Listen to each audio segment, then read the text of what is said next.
네, 안녕하세요. 오늘 본문은 마태복음 5장 27절부터 37절 부분에 해당되는 간음과 이혼, 그리고 맹세에 대한 예수님의 말씀을 살펴보도록 하겠습니다. 오늘날 많은 부부들이 이혼을 합니다. 그리고 많은 성직자들도 이혼을 하고 재혼도 합니다. 우리가 이런 상황 속에서 우리는 이 말씀을 통해서 무엇을 발견하고 무엇을 말해야 될까? 훗날 이 말씀을 읽을 것을 아신 예수님께서는 무엇을 염두에 두시고 오늘의 이 말씀을 하신 것일까? 이 부분을 기억하면서 오늘 본문을 대했으면 좋겠습니다. 우선 이 본문은 이 본문과 연관된 내용은 마태복음과 누가복음 그리고 고린도전서에 언급되어져 있습니다. 아마도 이혼을 분명하게 반대하셨던 예수님의 가르침과 그리고 초대교회가 그 가르침을 실제로 어떻게 적용할 것인가를 놓고서 심각하게 실험을 실제로 했었고, 그 모습이 고린도전서 7장에 보여지고 있습니다. 고린도전서 7장을 개인적으로 꼭 읽어보시길 바랍니다. 먼저 음욕의 문제인데요.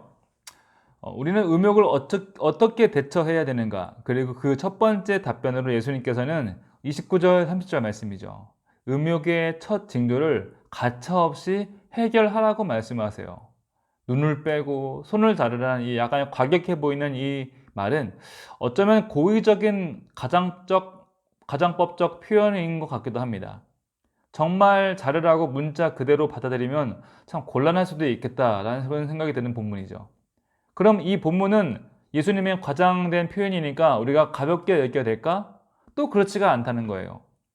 그리고 매력적인 사람을 우리가 봤을 때 결코 음욕의 마음조차도 느껴서는 안 된다. 이렇게 단정적으로 또 해석해서도 안 된다는 것이죠. 참 많이 헷갈리기도 합니다. 예수님이 우리에게 이 피하라고 하신 피하라고 명령하신 이것은 최초의 충동에서 이어지는 그 응시에서 음욕에 찬 상상에 이르도록 그냥 방치하지 말라는 거예요. 그 음욕이 상상으로 이어지도록 그냥 내비두지 말고, 또한 그 상상이 행동으로 이어지도록 그냥 둬서는 안 된다는 것입니다. 그리고 또 하나, 배우자에게 진실을 말하기로 굳게 결심하라. 이 두 가지만 해내도 오늘날 빈곤해진 결혼 생활의 문제를 대부분 물리칠 수 있을 것입니다. 그럼 첫 번째로 왜 음욕이 문제가 되어지는가? 예수님께서는 음욕에서 시작되는 그 충동적 상상을 왜 금지하신 것일까? 결론적으로 말하면 단 한순간에 일어나는 욕망이 예수님 따르게 하는 것을 포기하게 만들기 때문이라는 거예요. 그리고 그 욕망이 온몸을 지옥으로 이끌고 가기 때문에 우리는 이 음욕을 상당히 경계해야 한다는 것입니다. 우리가 다 아시는 대로 창세기에서 팥죽 한 그릇 때문에 하늘의 장자권을 팔았던 사람을 우리는 기억하고 있죠. 이렇게 일상에서 너무나 쉽게 다가오고 있는 이 욕망이 예수님을 따르는 그 길에서 너무나 쉽게 이탈하게 만든다는 것입니다. 차라리 눈을 빼는 것이 낫다. 차라리 손을 자르는 것이 낫다. 그래서 우리가 이 말을 풀어서 하면은 눈과 손을 희생해서라도 욕망이 가져다 주는 그 피해에 비하면 그것은 큰 손실이 결코 아니다라는 거예요. 문제는 이 본문에서 예수님이 말씀이 서두에서 언급했던 그 실제적인 질문에 다시 한번 봉착하게 됐다는 것입니다.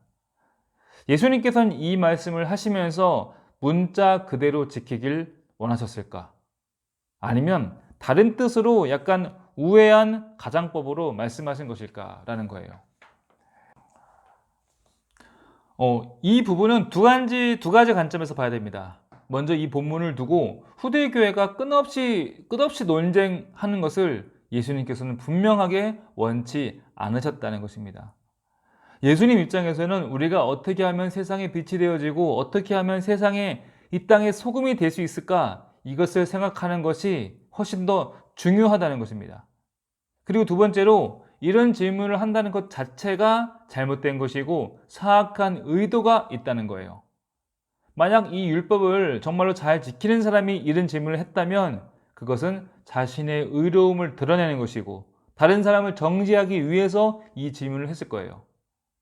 또 반대로 이 율법을 어긴 사람이 이 질문을 했다라면 이 말씀이 예수님의 가장법이길 바라는 그 마음으로 자신의 죄를 면피하고 싶은 그런 마음으로 이 질문을 했을 거라는 것이죠. 그래서 이 질문에는 아무런 대답도 존재할 수가 없습니다. 결론적으로 말하면 우리는 어느 쪽으로 도망가려 해서는 안 된다는 거예요. 우리는 율법 앞에 반드시 서 있어야 되고 율법 계명에 반드시 순종해야 됩니다. 단 그 계명의 문자가 예수님을 통하고 있는 문자라면 우리는 고민을 해서도 없이, 고민할 여지 없이 반드시 순종하는 것이 마땅하다는 것입니다. 성적 매력을 주신 분이 하나님이세요. 그리고 성욕을 주신 분도 하나님이십니다. 예수님께서는 우리의 시선을 금하시는 것이 아니라 그 시선, 우리가 갖고 있는 그 시선이 예수님께로 향하기를 원하신다는 거예요. 여인을 향한 시선, 남성을 향한 시선이 이어지더라도 그것이 사랑이나 결혼이라는 고귀한 가치로 연결되어야지 나 자신의 욕정의 해소, 죄의 도구로 사용되어지는 시선이 있다면 그것은 반드시 금하라 하는 것이죠. 하나님이 허락한 사람, 하나님이 허락한 범위 내에서의 성적 욕망은 너무나 귀하고 선하고 아름다운 것이지만 그 경계표를 벗어난 상황에서의 성적 욕망은 철저하게 거부해야 되고 우리가 금해야 되는 것이 마땅한 것이 그리스도인의 가장 기본적인 훈련 중에 하나라는 것입니다. 근데 이렇게 설명을 해도 사람들은 질문을 계속합니다. 그럼 눈을 빼야 됩니까? 손을 잘라야 됩니까? 이건 무슨 뜻인가요? 또 질문을 한다면 장미꽃 가지치기를 하는 모습을 상상해 보시길 바랍니다. 식물이 더 튼튼하게 자라고 더 좋은 꽃을 피우도록 불필요한 가지를 쳐내는 것, 그리고 몇몇 거추장스러운 그런 꽃잎을 떼어내는 것, 이렇게 상상하시면 좋을 것 같아요. 예수님께서 이런 표현을 왜 사용하셨냐면은 성적 욕망, 특히나 부적절한 성적 욕망은 이 말 그대로 욕망이에요. 욕망은 아무리 채워져도 채워지지 않는 특성이 있습니다. 그렇기 때문에 팔, 다리가 잘라지는 것처럼 큰 고통이 느껴져야 휩쓸리지 않게 된다는 거예요. 사람들이 성적 욕망에 휩쓸리는 것이 너무도 쉽습니다. 그리고 거부하는 것은 무척이나 어렵기 때문에 마치 눈을 뽑아내듯이 손과 발을 잘라내듯이 하지 않는다면 우리는 그 욕망을 이길 수 없을 것이다. 그래서 예수님의 이 표현은 결코 과한 표현이 아니라 가장 적당한 표현일 수 있다는 것이죠. 다음으로 맹세에 대한 말씀을 하십니다. 당시 사람들은 습관적으로 하나님의 이름으로 맹세컨대, 하나님께 맹세컨대 이런 표현으로 자신을 입증하고자 하나님을 자신의 언어에, 자신의 그 논리에 끌어들이곤 했습니다. 즉, 내 말은 진짜다라는 거예요. 내 말이 참으로 맞다라는 것이죠. 그런데 반대로 맹세를 한다는 것이 세상에 거짓말이 존재한다는 다른 증거가 되는 거예요. 내가 됐든 상대방이 됐든 누군가는 지금 거짓말을 하고 있다는 그 증거가 바로 지금 내가 맹세를 하고 있다는 뜻입니다. 그렇기 때문에 하나님의 권위를 사용하는 그 맹세는 상대방을 거짓말쟁이로 매도할 수 있는 강력한 도구가 됩니다. 또 반대로 내 유익을 위해서, 내 거짓말을 합리화하기 위해서 거짓말을 장려하는 도구로 쓰여질 수 있는 것이 바로 맹세가 되어질 수 있다는 거예요. 그래서 예수님께서 하시는 말씀은 너희들 맹세하지 말아라 라는 거예요. 오히려 말을 적게 하고 말을 정해야 된다면 신중하게 생각한 후에 진실만을 말해라. 사람이 무언가를 강조하면 할수록 그 표현은 그 사람의 진실성을 의심하게 만들죠. 예수님께서 하신 말씀은요, 그것이 사실이면, 그것이 정말로 진실이라면 강조할 필요 없다. 맹세할 필요도 없다.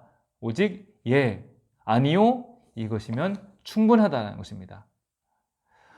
참 다뤄야 될 내용이 많지만 오늘 여기서 정리하도록 하겠습니다. 한 주에 한 강의씩 올리고자 마음을 먹었는데 자꾸 밀리게 되는 것 같습니다. 우선순위에 밀리게 되는데 밀려지지 않도록 기도 부탁드립니다. 네, 감사합니다.